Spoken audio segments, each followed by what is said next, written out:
Today we are going to have a very short but informative discussion on the 3-day visit of Chinese Premier Xi Jinping to India. First, let's take a look at some of the highlights, very basic highlights of the major agreements that were signed between the two countries. Coming up on your screens now, China is to help India in establishing high-speed links and upgraded railway stations. China will help in setting up industrial parks of electrical items, electronics goods and plastic processing in Gujarat and Maharashtra. China will also give more market access to India to products including pharmaceuticals and farm products.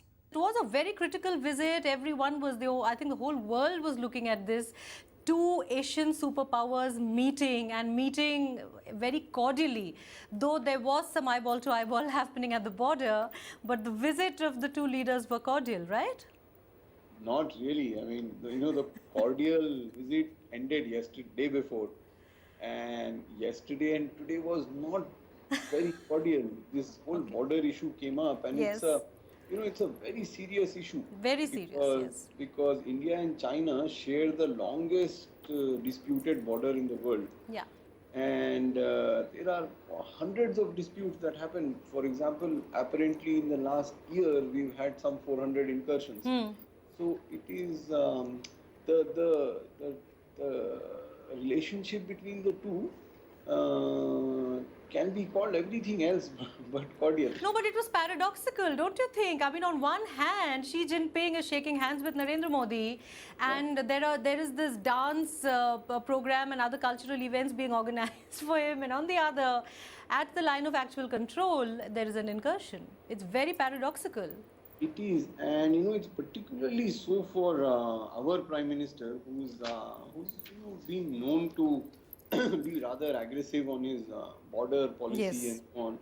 For him to suddenly be shaking hands and been dining with somebody who's not stopping border incursions even as he's talking, right, was a very difficult issue to handle. And that's the China strategy, and it is a very tough one to counter, because China has been doing that. You see, on the border issue, it's very important for those of you who are listening in also. It's very critical to see that China has been doing this for a while now, of occupying territories without going to war.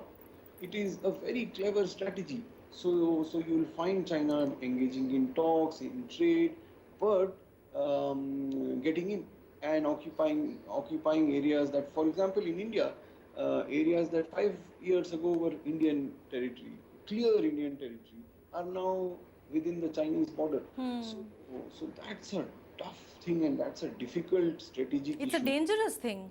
I would use the word dangerous. It is. Promise on railways is important. Right. What China saw was that a large order for bullet trains was slipping out of their hands and going to Japan. So it has jumped in and said, no, we have better bullet trains, we have bigger ones, we will help. What that help means? Well, it means that we will pay the Chinese and they'll come and make those trains. So it's not a question of help. It is that they are saying that with the Chinese, with the Japanese, we are also competing for that same business. Right. It's a big business, because of course, each bullet train costs more than $2 billion. So they are more than willing to do that. It's up to us on whether we choose the Japanese, the Chinese, or the French. So what can we give them? They are giving us all this. What are we giving them? Well, they are actually giving very little. What we are saying is that our big business. See, with China, what are the products that we can sell to them? The big sector which benefits if China buys from us is pharmaceuticals. So Okay. that's an important sector, and in that, if China indeed grants market access to our generics, then we will benefit greatly, because China is a big country, it has large health expenditures, and it will buy a good billion worth of pharma if that is open. We will also benefit if we do indeed get from China help with in electronics and radio parks and Yeah, the tech special park. Yeah. industrial parks. Right. That's something that we will benefit. So Okay. it's really the market access issue. If that opens up, then it's good for us.